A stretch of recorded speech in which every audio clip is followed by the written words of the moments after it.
जो समाज 400 वर्ष यहाँ शासक रहा है, आज भी वह समाज हाशिए पर दिखता है। तो क्यों दिखता है?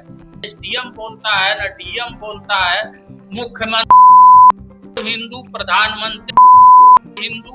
ये हिंदुओं के उत्पीड़न के नाम पर कुछ चुनिंदा मुसलमान बड़े, एक शिक्षित तबका रोटी, कपड़ा, स्वास्थ्य, शिक्षा, मकान जैसे मूलभूत मुद्दों को उठाता है, न कि वो राष्ट्र को हिंदू मुस्लिम में डिवाइड करके और सांप्रदायिक विभेद के नाम पर देश में एकल व्यवस्था थोपने की कोशिश। ऐसा ना एक बात आता है, आखिर क्यों ऐसा कहना पड़ रहा है बीजेपी को कि आपको वंदे मातरम कहना ही पड़ेगा, जबकि ये जरूरी नहीं है कि जो वंदे मातरम कहे वो सच्चा देशभक्त है और जो नहीं कहे वो देशभक्त नहीं है। ये कौन डिफाइन करेगा? किसी भी शब्द को कोई भी स्वीकार कर सकता है लोकतंत्र में, और वो चाहे तो अस्वीकार कर सकता है, लेकिन राष्ट्रीय मुद्दों पर, जैसे आपने कहा कि राष्ट्र ध्वज संघ के कार्यालयों पर क्यों नहीं फहरा, तो ये देश की जनता को पूछनी चाहिए। जो लोग बंधुआ मजदूर हैं या जो लोग यह समझते हैं कि आरएसएस के अलावा कोई और नहीं है, आप राष्ट्रीय नेतृत्व में देख लीजिए, 1925 के पहले राष्ट्र नहीं था। आरएसएस की स्थापना 1925 में होती है, उसके पहले राष्ट्र नहीं था, उसके पहले धर्म नहीं था।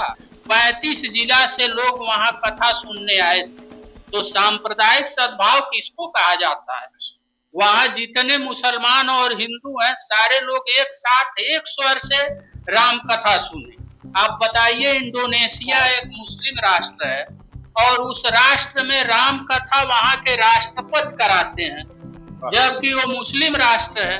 तो सांप्रदायिक सद्भाव तो अगर किसी को सीखना है, जो समाज 400 वर्ष यहाँ शासक रहा है, आज भी वह समाज हाशिए पर दिखता है। तो क्यों दिखता है?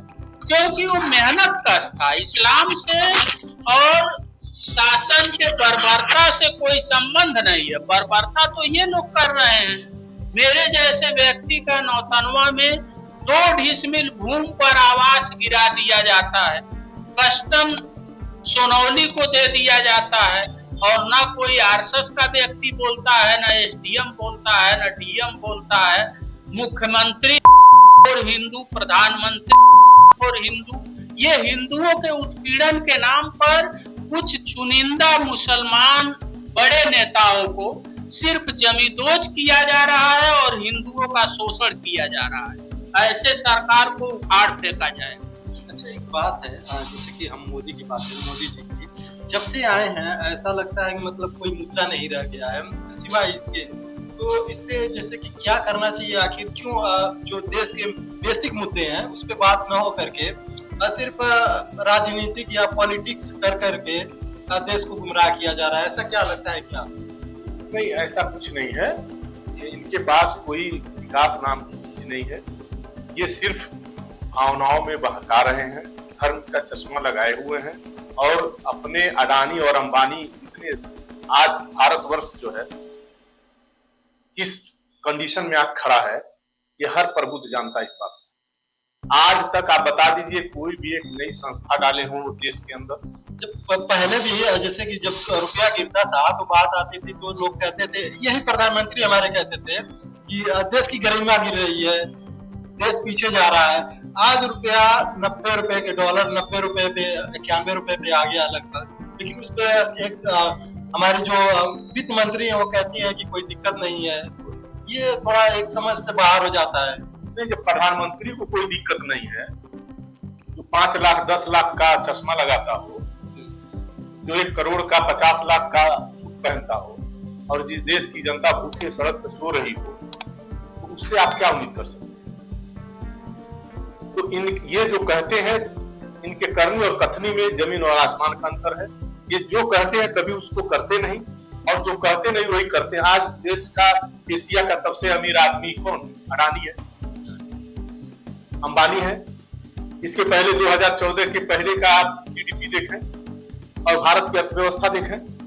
और 2014 से जब ये डिजिटल इंडिया जिसको बोल रहे हैं, विकसित भारत, तो डिजिटल इंडिया इंडिया का तो इसमें कुछ है नहीं। जैसे अगर डिजिटल इंडिया की बात करें तो गूगल ना इंडिया का हो गया, ना फेसबुक इंडिया का हो गया, ना व्हाट्सएप, ये तो बस नाम, हम डिजिटल यूजर बन रहे हैं ना। हम लोग छोटे वर्कर हैं, देश दुनिया बहुत बड़ी राजनीति नहीं कर सकते। इसके लिए हमारे राष्ट्रीय अध्यक्ष और हमारे पार्टी के जो जिम्मेदार सांसद हैं, वह किसानों के मुद्दे पर, अभी आपको याद होगा किसानों के ऊपर गाड़ी चढ़ा दी गई थी, सैकड़ों किसान मर गए और लगभग 1200-1300 किसान जान गई।